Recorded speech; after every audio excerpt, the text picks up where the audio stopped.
What's up, all? This is Gryphon with my co-host Twosted. Say hey. Hey, what up?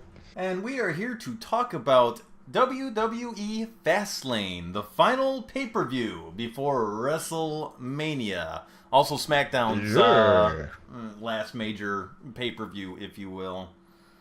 You got the chance to catch it all. Overall thoughts first? Yes, I did. Before we even get into the... It was decent. It had its ups and downs. I'll admit that I haven't caught any of the Fastlanes of the 3 previous years, but I heard this was by far the best, and it had a really low bar to get over. Yeah, I haven't watched any of them as far as Fastlane goes. There used to be something different there, right? It used to be a different one that they got rid of, I think. Oh, hell, I don't remember quite that far. It's only been the last 3 or 4 years, 2 or 3, that I finally came back to watching wrestling more often, so... Pre-show was the match between the Fashion Police and Ty Dillinger versus Benjamin, Gable, and Mojo Rawley, with Ty getting the pin over Mojo. Your thoughts? Who the fuck are those people? I don't know who those people are, to be honest with you. See, I feel bad because, all right, Fashion Police is Fandango and Tyler Breeze. They had those fairly interesting... Okay, yes, I remember them. They got the vignettes with the Fashion Police and trying to figure out things, and they're really goofy. Ty Dillinger is the perfect 10, if you will. Okay. And then Benjamin is Shelton Benjamin, Chad Gable, which these two guys I'm really depressed over when it comes to this. And Mojo Rawley, who won the Andre the Giant Battle Royale last year at WrestleMania with that whole thing. Really? Yeah. And remember Gronk came in, got stopped by the woman. Oh, security guard. And then they were like, wait, no, it's okay. And they kind of flubbed that all up. When Gronk came in, I just walked away and took a shit. It's fucking celebrity bullshit. So when it comes to this, I'll say that, one, I feel bad because Benjamin and Gable are on the heel team, which they're too good for this. They're too good to be this low on the card. I don't understand why they're getting shafted so far. Gable and Jason Jordan were the old American Alpha, if you saw them, and they were fantastic. Okay. They were fantastic. Yeah.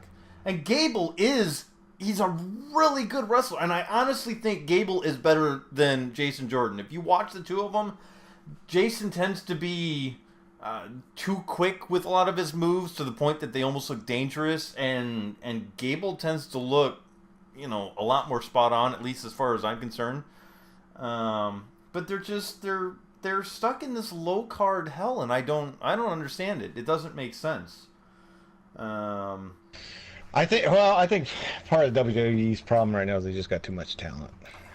They do. They've got way too much talent, and they're suffering similarly, because that's my opinion of the UFC too. Is they got so much talent, they just don't know what the hell to do with it. I think if they quit doing all these dumbass vignettes and do some classic style promos that are only a couple minutes and do more, I don't know, just throwing this out there, but wrestling, they would have more than enough. I mean, they've got 2 hours on SmackDown and 3 hours on Raw.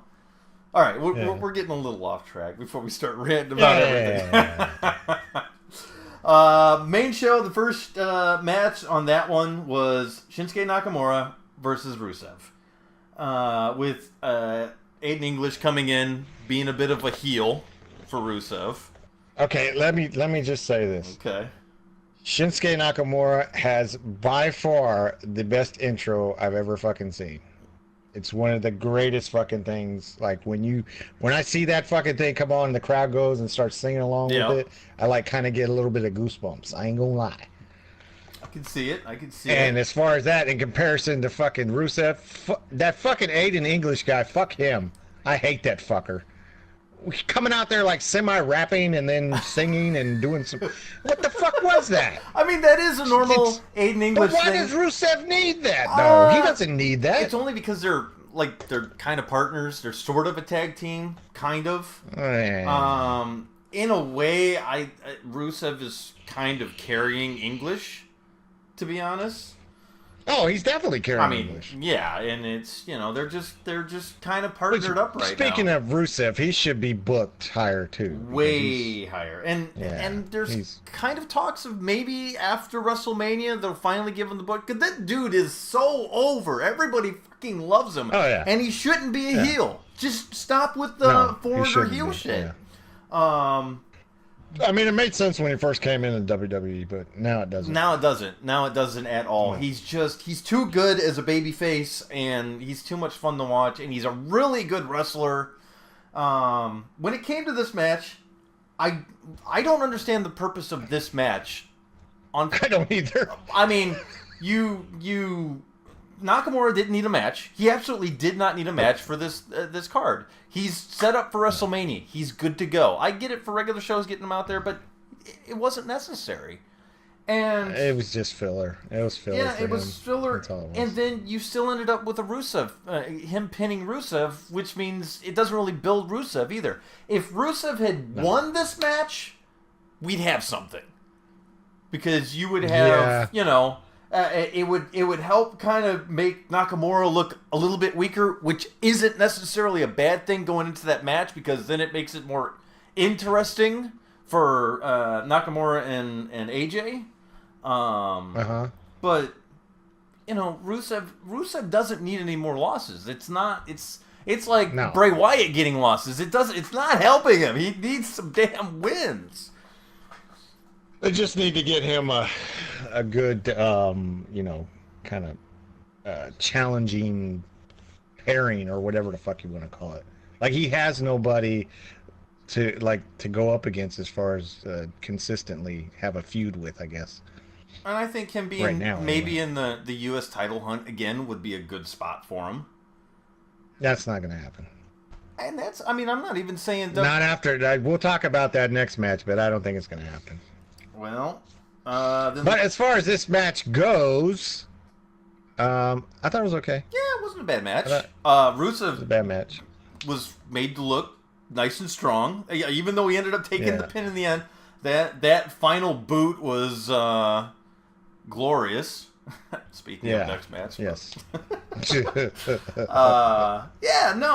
All in all, you felt like Rusev could win that match, even though he didn't. But doesn't Shinsuke, doesn't his style remind you of the Drunken Master kind of style? Kinda. It's kind of sloppy. Yeah. But that sneaky sloppy where he just kind of weasels out of stuff in just the right way. He doesn't get to do as much of the strong style because it's WWE. I still never really know how to feel about Shinsuke because I didn't watch him when he was what is it? New Japan World Wrestling? I didn't either. And it's not New Japan World Wrestling either. What the hell is that? I said it wrong. Oh, Pro Wrestling. There we go. New Japan Pro Wrestling. Pro Wrestling. Got it. I never got to see him in the old style. I've kind of looked back and seen a couple of matches. I think this is his best booking to date because he's finally getting a push toward the top, which people have been looking forward to. He had to, yeah. But he was stuck really ugly mid card for a while there, and they were just making him lose. And it was like, what? Why would you bring him over if you're just going to make him, lose constantly? Well, they have. I will say this about WWE: they have listened to the crowd. You see that more and more ever since kind of like the Daniel Bryan days. But when the crowd starts to back somebody, they tend to try to push that person. Except for Bray Wyatt. We only get it with the We only get it with the backing, but if we boo him, it doesn't matter.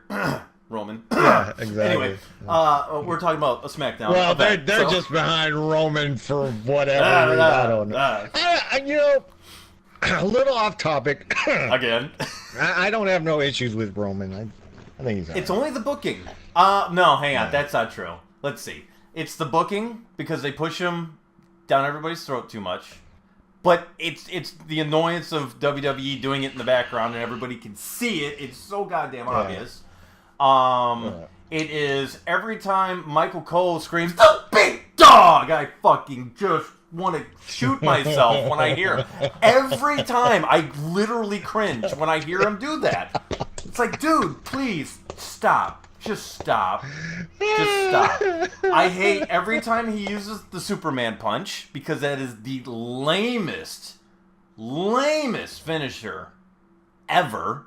It looks stupid, and he jacks his arm off. Like, come on, man, just no, please. Well, I mean, in comparison, we're getting ahead of ourselves, but not talking about it. The the phenomenal forearm. But it's kind of the same thing. I mean, he jumps off the ropes, but yeah, his isn't like this really weird thing, and it's quick and it's done. It's not this weird showmanship, jacking my arm off, screaming weird, and then jumping around. I honestly don't think there should be showmanship when it comes to finishing moves, and we'll talk about that in a little bit too. Yeah, to an extent, I kind of agree to that. I will prove the point in a little bit. I'll say this: we will probably talk more about Roman after WrestleMania, so we'll just leave that topic dead for now and come back to it in about a month. So Shinsuke and Rusev, overall, it's a good match. Good match, kind of a dinky ending, but whatever. Kind of a match. I agree that didn't necessarily need to be there. Didn't need to be there. Didn't need to be there. Next match was the U.S. Championship between Bobby Roode and Randy Orton with guest appearance by Jinder Mahal. Let's talk about the match itself, though. This was probably one of my favorite matches of the night. Absolutely agree. Yeah, it was very good, very good. By the way, Bobby Roode's second best entrance in WWE. This is okay. This is all right. It's just a song. Come on, it's a song. I mean, yeah, glorious, but that's also because we're nation of nubs, idiots. Never mind. The match itself, I think this was my favorite because it was the most classic wrestling out of everything. It was. I was just, even as the match was going on, I'm going, this is fucking fantastic. It's regular graps. It's not just a spot fest. You got to watch two guys who are veterans. I mean, Bobby Roode, he might be new to WWE, but the guy's been around for... he's a veteran. 20 years? He's been wrestling for ages. And you could see it. They were both fantastic. And it was I don't even... Well, and this is where I was going with the finishing move is you don't need a setup for an RKO. And that's what makes it so fucking great. It can happen anywhere, anytime, any place. Yeah.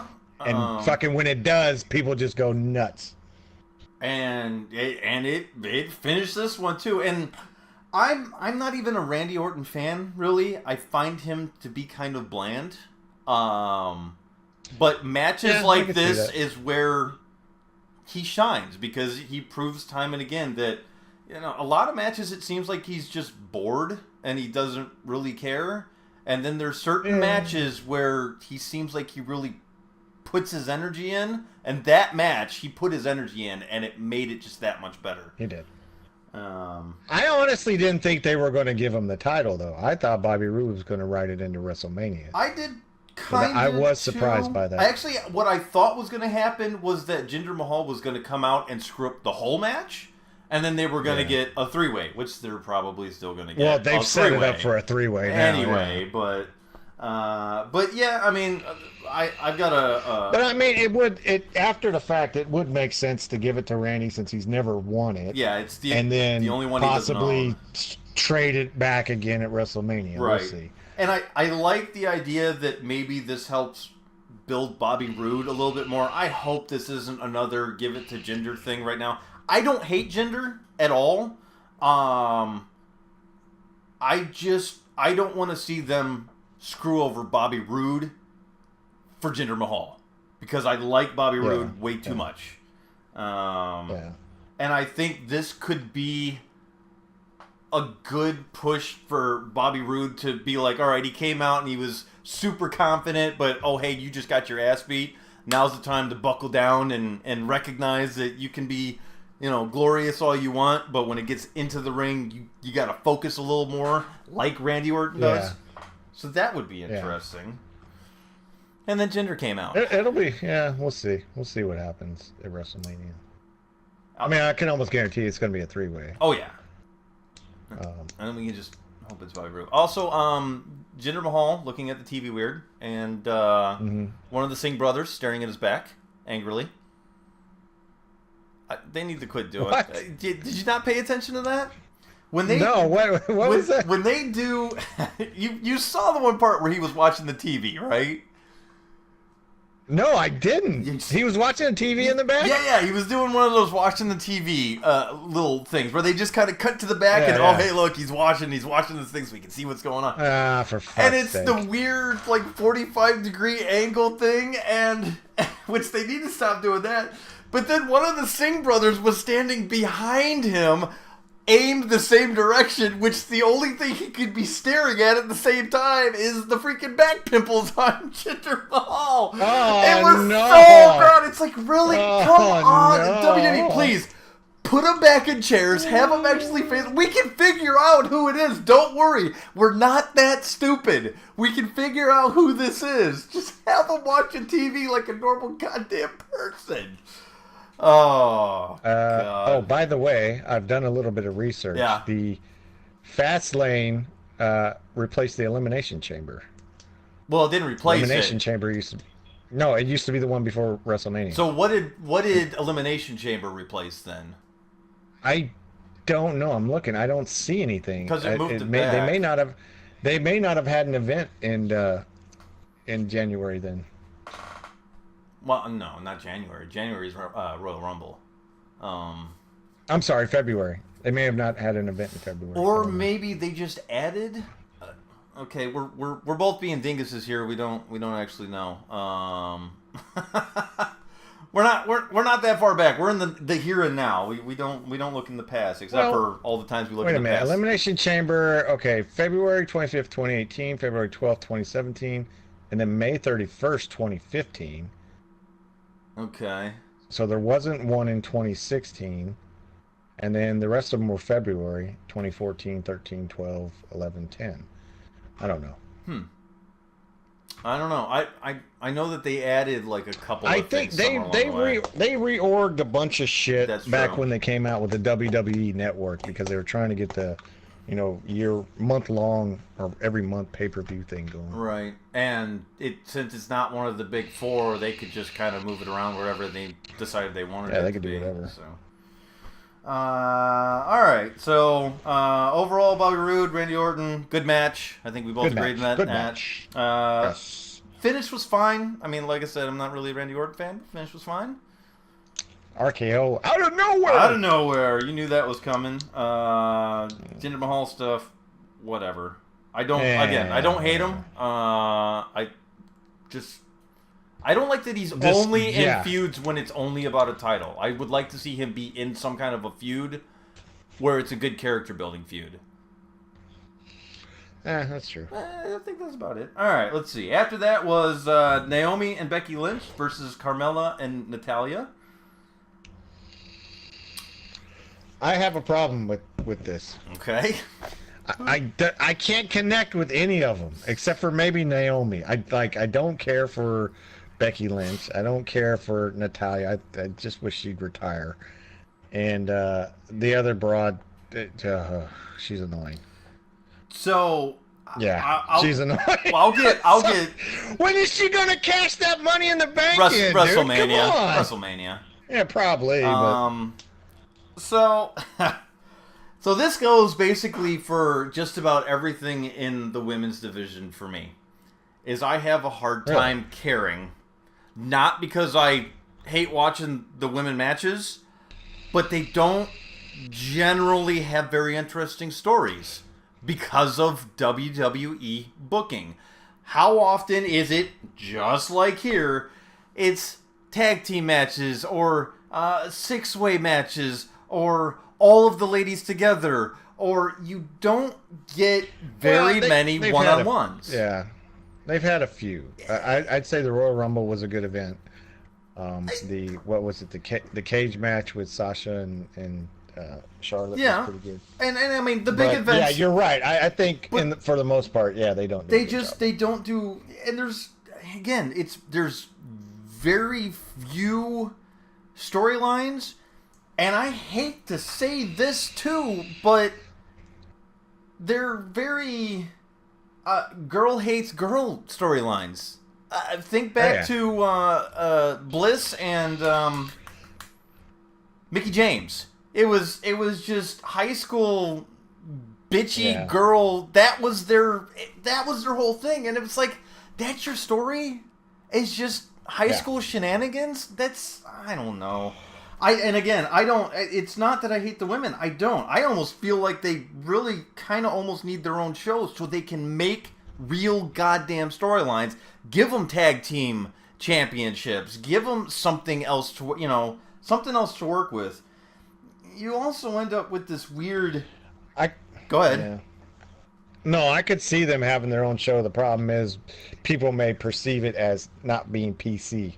You're separating the men from the women type thing. And I look at it a different way, is let the women finally shine and stop being stuck with, it's a male show with women segments. No, just let the women wrestlers be freaking women wrestlers and show off their own damn talents without having it be stuck to something. I mean, you got 205 Live, which is literally just the cruiserweights.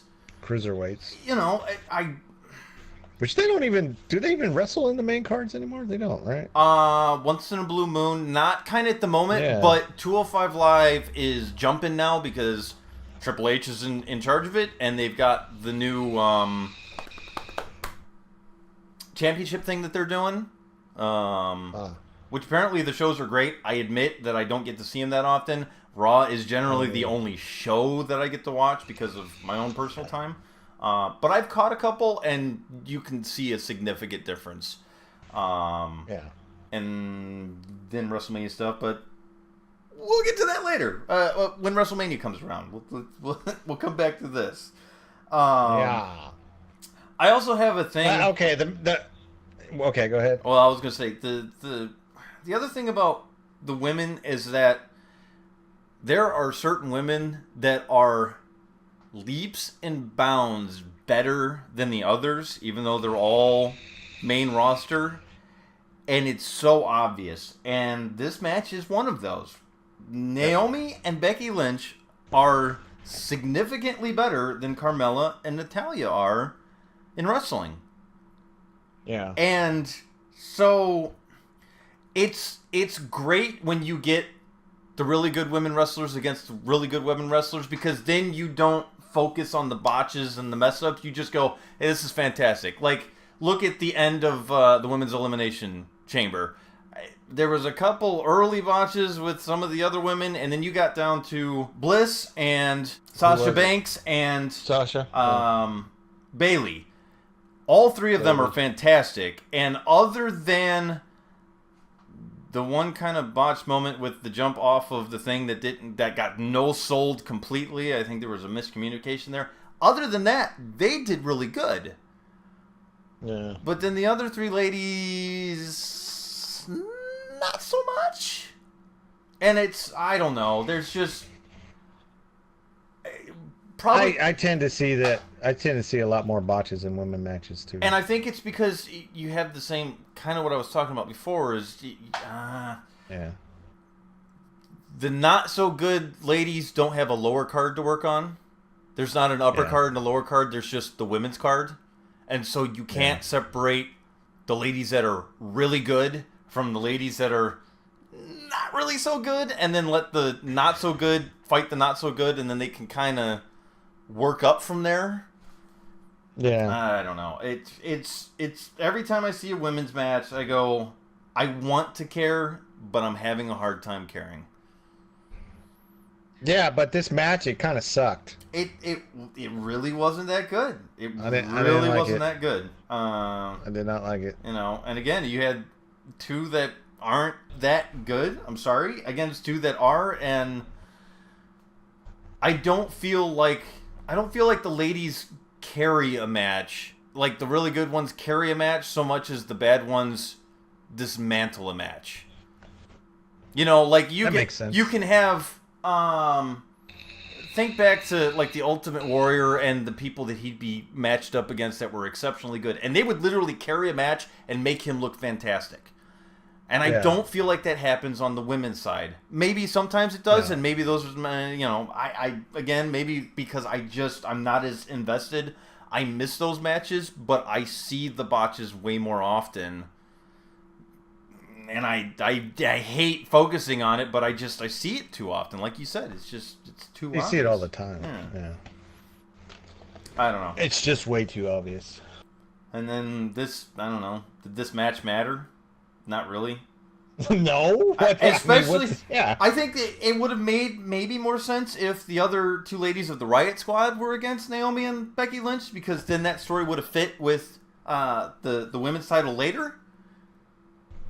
But I don't know what they're trying to do. I don't know. I honestly don't. I don't know. I have no idea. So like lost. I said, Natalya needs to retire.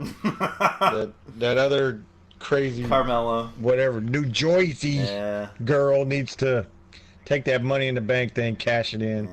And then I don't have anything against Becky Lynch. Just when she talks, that Irish accent drives me fucking nuts, dude.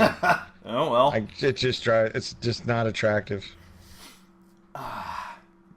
No, I'm not trying to offend Irish people either. It's just my thing. I think I can say of those four, Naomi's probably the best and the most charismatic. Absolutely. Absolutely. By far. I do like her entrance. I love Naomi's entrance. Her entrance is badass. Except for I think the house music is a little over the top. I think they could go with a better song. I don't know. I think it fits her and the dance and everything that she's got going on. I don't whatever. I like it. Gryphon up, Twosted down. Hey. All right. So next match, New Day versus the Usos again for the Smackdown Tag Team Championship. Your thoughts? It was okay. It was a decent tag team match. By the way, I don't like the Usos' new shtick. I don't care for it. The whole kind of thuggish. Usos penitentiary. We've been wronged for so long, and all that stuff. I don't get it.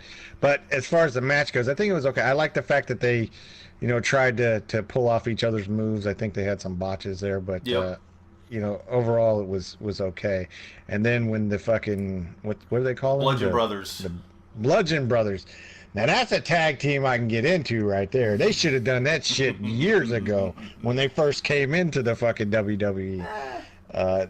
They are going to be wrecking faces for a while. Well, maybe if they push them right. Maybe wrecking faces too much. Hang on, we'll get to that. As far as the match, New Day and Usos are absolutely fantastic in a ring together. They have had lots of epics. This isn't really one of them.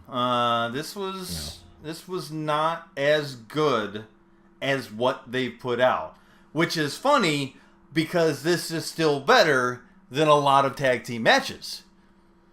Oh yeah. So their bar is down, but their bar against other people is up still. So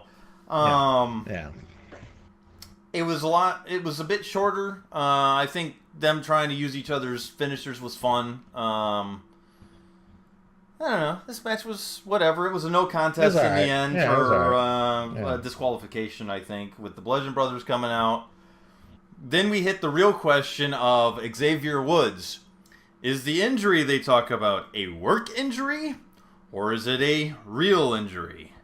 You heard about that. It's got to be a work injury. It's got to be a work I hope injury. so, because that's not a good injury. No, look, when they pulled him out, dude, when he was taken out on the stretcher, they didn't have his neck strapped down or any of that shit. If it's a real injury like that, they would put a head brace on him, all that shit. They did have a neck brace on him. No, I don't think they did. They did. I don't remember seeing that. I'm pretty sure that was as they were going out.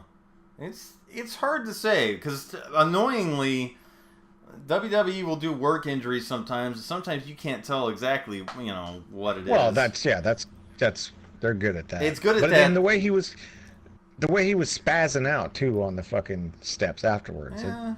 I mean, if you're injured, I'm thinking you're just gonna sit still, right, and not. I mean, I don't know. I've never had a back injury of that caliber of what they're talking about. Yeah. See, that's what I don't mind work injuries. Kind of like what they did with Dean Ambrose. Yeah. Okay, you took out his arm, which was already fucked up, but you took out his arm. Okay, I can deal with that. But you're talking about an injury that could potentially make somebody paraplegic?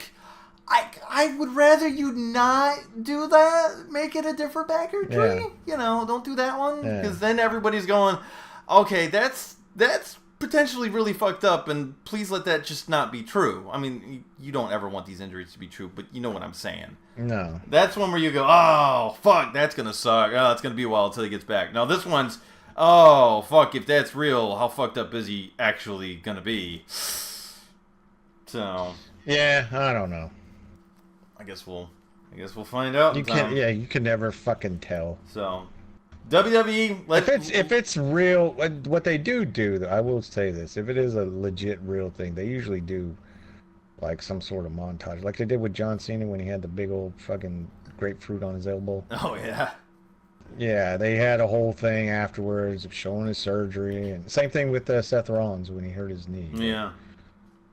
So we'll see. And the other part of it is, I hope it's a work on the other hand, because if it's real, how much is that going to damage the Bludgeon Brothers? In kayfabe, they did exactly what they're supposed to. They came in and destroyed everybody. But in the background, if they fucked up somebody, high caliber name from New Day, is that going to screw them over in the end?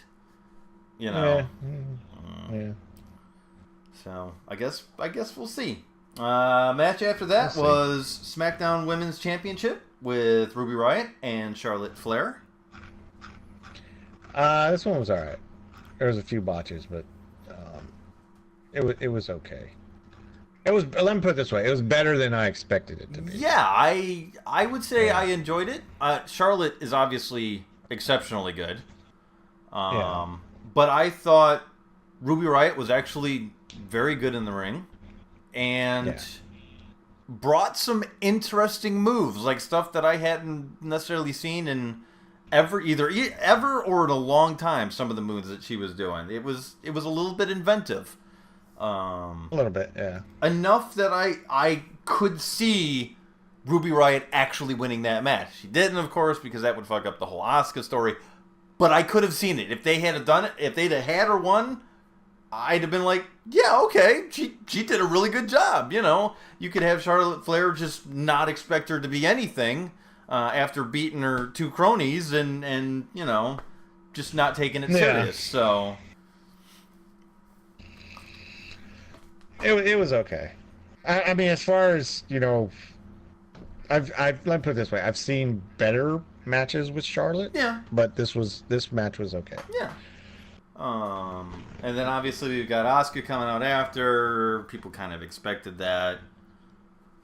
I don't think there's anything really more to say. I don't know how anybody would. Yeah, I don't know how anybody could expect her to go after Alexa. I don't. Yeah, it's not. That's. I don't. Yeah, I couldn't have seen it go any other way. I mean, especially since I feel like Charlotte really hasn't had any big matches in a while, so no, she hasn't. It made more sense for her to have the big match for that side on WrestleMania. Yeah, I don't know. Anything else on that one?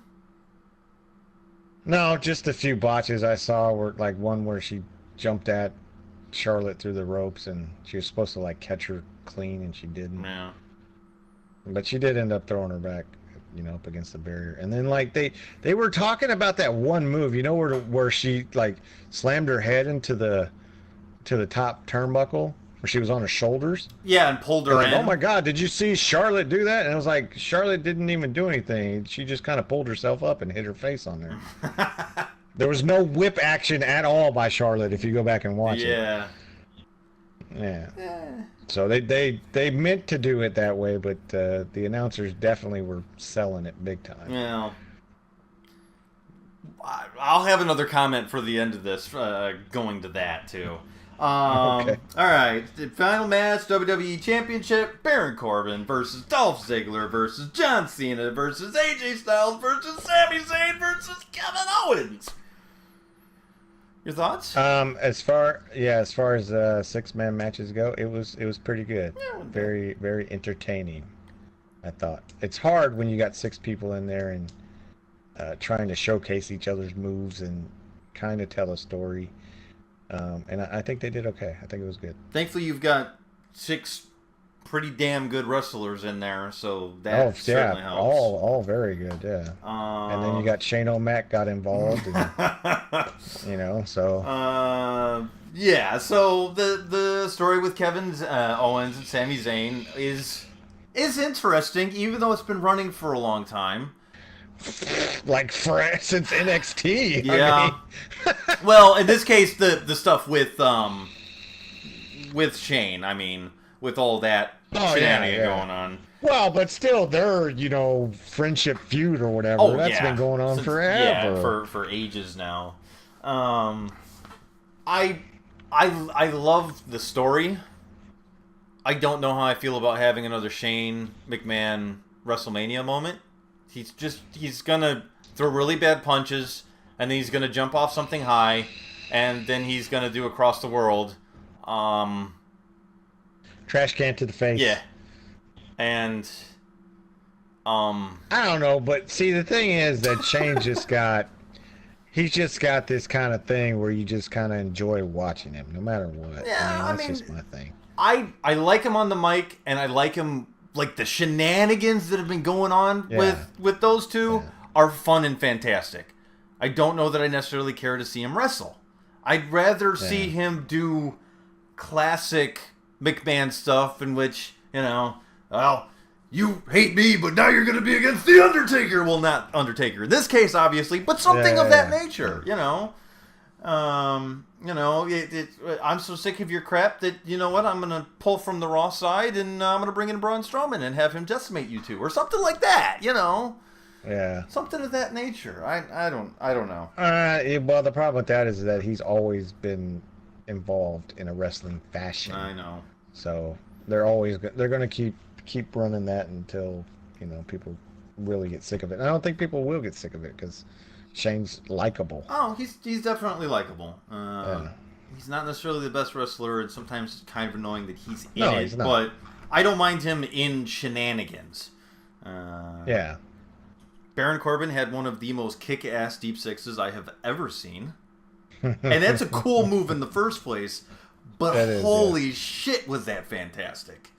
Yeah, yeah. And it was against AJ Styles, too, which it's no surprise. You put somebody that's really good against somebody that's really good and doing a finish. I don't know how I've watched this one move over and over again, and I don't know how people are, like, selling this and it's not hurting.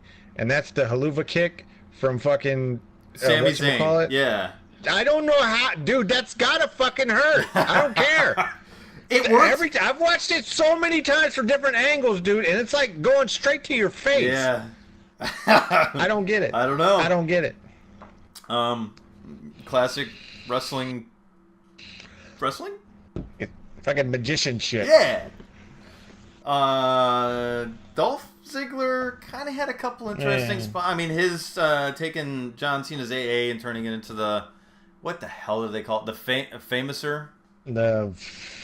Something like that. Something like that. I like Dolph.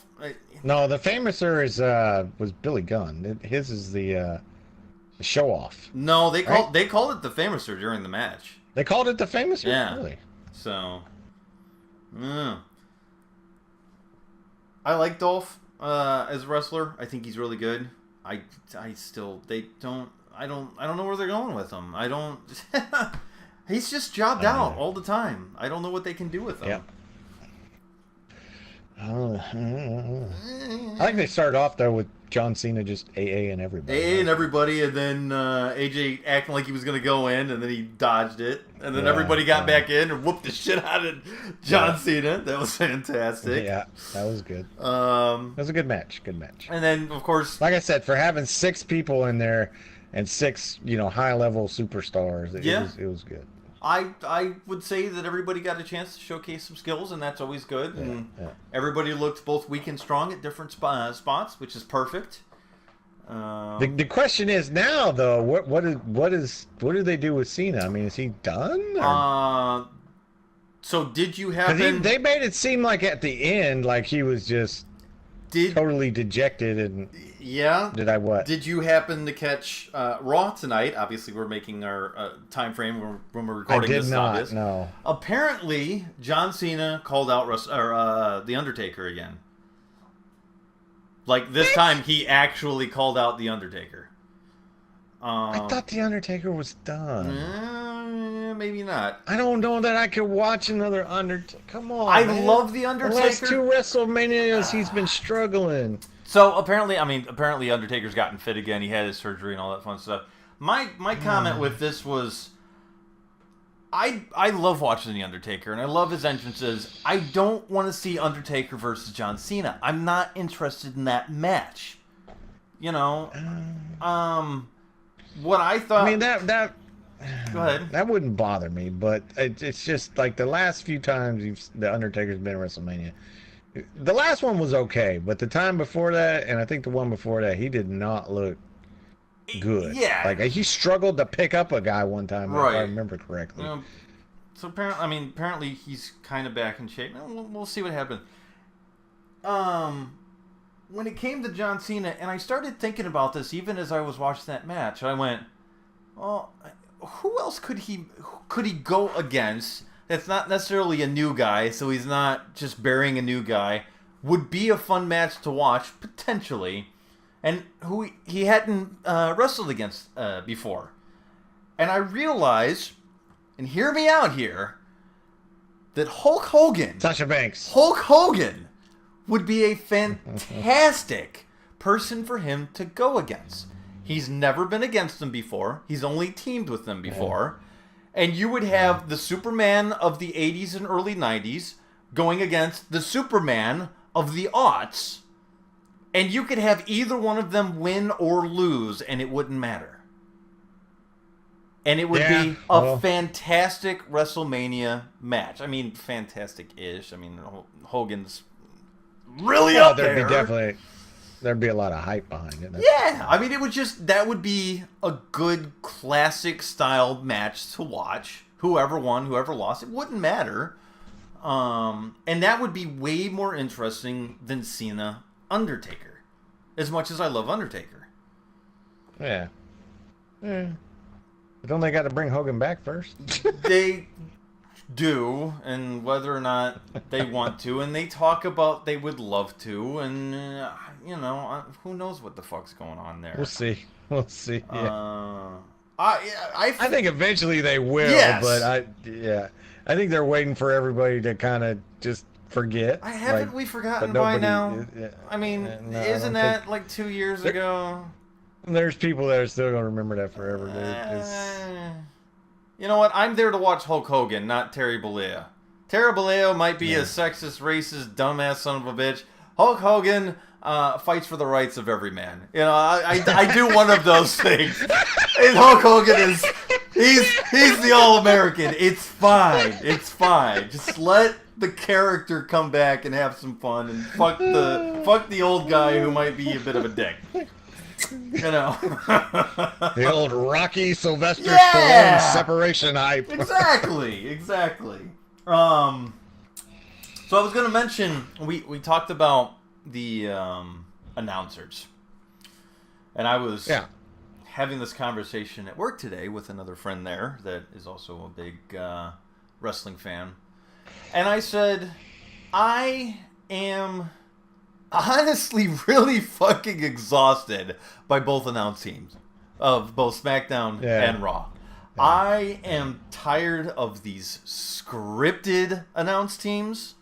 They're terrible. They sound terrible at all times. They're big dogging way too fucking much. Yeah. I want classic good old JR announce teams. I want an announce team JR with Lawler off the cuff. Yeah. That they don't know what's going to happen. They don't know the script. You've got somebody like JR who understands so much about wrestling that he can watch it and react to it and still call out moves that are happening well. Yeah. Not necessarily saying, I mean, I would love to have JR back, God, forever, until the man just doesn't want to do it anymore. But why can't we find other announcers that are that good? Why do they have to be scripted shit at all times? I don't know. Kind of. They bring back like fucking. Well, even back like remember when Taz was announcer too? He was a pretty good announcer. Yeah, and Taz knows wrestling. You know, not that Booker T doesn't know wrestling, but Booker T was just kind of Booker T would Booker T was too much into Booker T. Booker T was. I'm not sure if he wasn't getting drunk before every show, which I could kind of understand. With the other two that he had to constantly deal with, I kind of get it, but he would say just weird off the cuff stuff, and I don't hate Booker T at all. He was kind of entertaining, but he was also really not every time. You bring him in for the big shows, okay, maybe that'd be fun. I don't know. But, you know, you had your classic... Bring back JB. Oh, shit. No, not JB. No? You didn't like JB? JBL or somebody else? Yeah, JBL. No. John Bradshaw is too much of an asshole. Just too much of an asshole. Oh, just too much of an asshole. Well, as long as if you had a good partner to play off, it was good. But I honestly like the really professional, classic style announcers. Think back to your Vince McMahon's back when he did it. I was just going to say, you want Vinny back, huh? Vince was fantastic. He really was. Your Gorilla Monsoons. I mean, those guys were just, they were. Bruno Sammartino. I don't know about that, but. Yeah, he was announcing too. Yeah. But the guys that weren't just, like, they had way too much emotion when it wasn't necessary. They were just announcing wrestling matches, and it was fantastic. And you go back and you listen to them, and it's a joy to listen to them talk about wrestling matches. You know, I know it's the whole superstar thing, but I feel like that kind of, you lose something there. Same thing with the promos in the back. Where is another good Mean Gene Okerlund? I miss that man so much, you have no idea. Every promo was just... It was an event of its own because Mean Gene was so good, and your wrestlers were allowed to be not scripted. They don't need to be scripted. Yeah. No, they don't. It's kind of like when Roman Reigns does sort of an unscripted-ish promo, is when he's at his best. He sounds good. Yeah. And then you have Suffering Succotash. Well, and here's the thing. They would never script The Rock. They would never script Stone Cold. Or, you know. So why do they do this now? It just doesn't make any sense. No, you wouldn't have your 319 if he was scripted all the time. I can see having a layout at most, but then let them go and let them do their own thing. Yeah, give them a framework. Look, this is what we want you to talk about. You know, hype up this. We got this match coming up. Hype this up, and then boom, send them on their way. Yeah. But don't tell them, hey, this is the theme of tonight, and here's your first couple of lines, and here's every word that you gotta say, and blah blah blah. And that's just that you can feel it, and you can tell every time. It's like, man, this isn't. There's no emotion behind this. This is I'm reading a damn teleprompter, even though there isn't one there. I would also say that I feel like we need to get back away from having writers of wrestling and just get back to having bookers in wrestling. And I don't mean T. I mean just bookers. Booker T's! Yeah. Just people that... Ice. This is the match and this is the match. Go. Just kind of let them build their own damn feuds. I feel like that flows better at that point because then you have shit to work off of. And you can let low guys and high guys just kind of build their own thing. And I like working with this guy. I want to build a story with this guy. Let's do that. Okay. I don't know. I think it goes back to what I said in the beginning. They've got too much talent. Maybe. So if they let everybody go off the cuff, then they end up with a, 6-hour show, and, I would love to see them put the ramp back straight behind or in front of the hard cam, so you could watch run-ins. When was the last time we saw a good run-in? And I don't mean from the crowd and where you don't see them, and you get to see somebody running in, and here comes this major guy. He's gonna really screw up somebody at this point. And it was fun to see run. You don't get to see that anymore. No. And we're talking really old school because they haven't done a hard cam ramp in WCW days. Maybe has it been that long?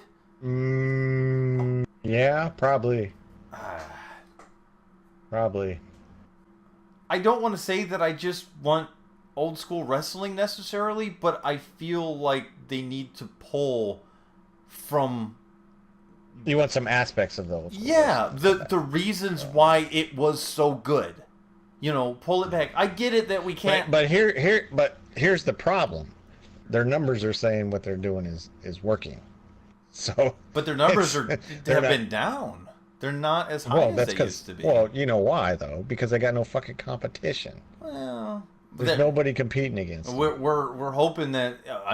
We're hoping that some of these other things that are happening. Freaking Ring of Honor with their All In happening up in Chicago. Hopefully that's a big thing. New Japan is definitely on people's radar nowadays, where it used to not be, and I can say that for myself too. I had heard 1,000 times, oh yeah, they would wrestle in Japan. They were talking about New Japan Pro Wrestling and some of the other ones, but I didn't pay attention to that shit. It's not until, honestly, I would say the last year and a half, really with who was it? Omega and who was he wrestling against? Not Naito, but the other one.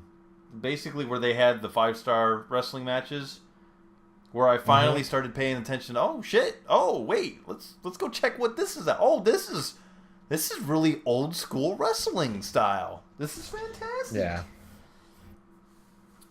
It's not easy to catch up with it. Again, I watch Raw. That's what I have time to watch, and the big shows. Yeah. So. Yeah. But I would love to see, Wasn't WWE going to partner and start showing some of that stuff on the WWE network? I heard something about that. I think they were kind of willing to work with them for Jericho went over to go fight against Omega. You had Alpha and Omega, that whole big match. And WWE was okay with that because it was New Japan's getting real big again. Let's see if we can't pull over from some of those people back to our side, kind of a thing. Yeah.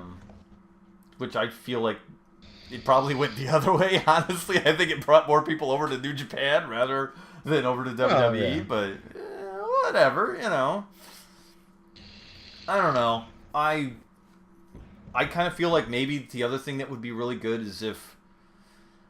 And I don't know how the hell they would do this, but get away from having major contracts that everybody knows about well ahead of time, so the internet knows about everything, and you kill all the hype, and somebody comes out and everybody already knows about it, and it kind of ruins that. Have it be that people can show up for a single match or a couple matches and have a big thing, and I feel like that would pull in more eyes because, okay, what could possibly happen on Raw this week? Well, some random guys from ROH came over and some dude from New Japan, and they're really big, and they were just there for a match, but, give it some randomness. That'll never happen. That'll never happen. Not right now. Not until one of these other guys gets big enough that, it kind of threatens I mean, WWE it's big enough, they'll just fucking buy it out. I mean, it's... That's what WWE does. Well, they do that here. Which is fine. I mean, but yeah. New Japan, I don't think would ever sell. I really don't think they would ever sell out because they're so huge in Japan and elsewhere that they don't need that. They don't need that money. They don't need that crap. Let me use an analogy from a different sport. Pride was very big in Japan, and UFC bought them out. Yeah. Maybe. So same kind of. I think it's a little bit different scenario. I think they had some financial issues, but right. Still, I could see it. I could see it happening. Maybe, but you also got a lot of indie guys now that give zero fucks about being part of WWE. Your New Age Outlaws, Cody Rhodes. I don't think he has any interest in ever going back after that Stardust nonsense. Yeah. Could we maybe see CM Punk go to freaking All In? That would be pretty cool. Nah, he's gonna be in the UFC for a while. Oh yeah. But I could see because that's up in Chicago. That's with ROH. It's got nothing to do with WWE. That's all. It's Bullet Club stuff. Was CM Punk part of the Bullet Club? I feel like the answer is yes, but maybe I'm wrong on that one. I have no idea. We don't do no research before we do this. Come on now. No. I didn't even know I was going to talk about that. We're fucking talking about Fastlane, and you went off into some shit about New Japan Wrestling. Well, we both kind of went off tangent. Also, we were kind of done with Fastlane anyway. So, yeah. This just turned into the banter after Fastlane banter. Oh, for fuck's sake. Yeah. So, what are you trying to tell me? You're sick of the topic now? Huh? No, the topic's gonna get burnt. We ain't gonna have nothing to talk about next time. Oh, we will have plenty to talk about next time. Well, yeah, WrestleMania is what, like 6 hours, right? Isn't it? 5 hours minimum, and maybe and pre-show. So 6 hours, maybe 7. Oh God, who knows? It's fucking ridiculous. It's gonna be hopefully it's good. Hopefully they don't have boring matches. Hopefully they don't have card wasters. You know, if you're going to make that long of a show, that shit better be good from beginning to end. And they've got enough shit that they can do. They've got stuff from NXT they could potentially pull over. They've got the shit finishing up from 205 Live, the big championship thing that they're doing. The championship will happen there, and maybe Neville will come back, which would be cool. Yeah. You know, what happens with Cena, we may find out sooner rather than later, but I would kind of like to see something just kind of pop up at WrestleMania. Maybe get a classic. The GM goes, "Hey, we've got a match for you, but you'll find out at WrestleMania." So it doesn't necessarily have to be Undertaker. It can be anybody, and they can go whichever way they want. It's if he called him out, it's going to be Undertaker. It's too good of a story to do it that way for WWE. I know, but yeah, it probably will be Undertaker. But yeah, I think that's all we got to say for now until WrestleMania. That's all we got to say for now. So I think that's all I got to say about that. There you go. I think we'll wrap it up there. If you're watching this, you got any comments? Please leave a comment. Let us know. You know, what do you like? What do you don't like? Will they be watching? My channel? Hell no, of course not. I'll watch it, and then I'll comment to my own video. But technically, they'll be listening, not watching. That's my point. Yeah, it'll be on YouTube. So, I hate you so much. Wait, are you recording yourself video? Oh, it is, but I'm gonna edit over the video. It's not gonna be. It's not. Oh no! Leave a video. Yeah. No, the video. You got your Hulk shirt on? No. I don't have a webcam up. You got a Hulk shirt on? I don't have a webcam up. I literally have no wrestling shirts whatsoever. Oh no! I was hoping like we could finish it off by you ripping your shirt off like hold on. Have you seen how skinny I am?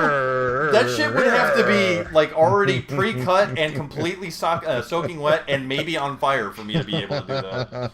It was all bad. But anyway, getting off track. Leave a comment. Let us know how you feel about it. Yes, we're a couple of dinguses. We're mostly fans. We're not experts, but you know. No, we're not experts. No. It's fun to talk about it. It's a good topic. So we're gonna leave it with that. Next one will be after WrestleMania, and until then, we'll see you. Peace. Peace out.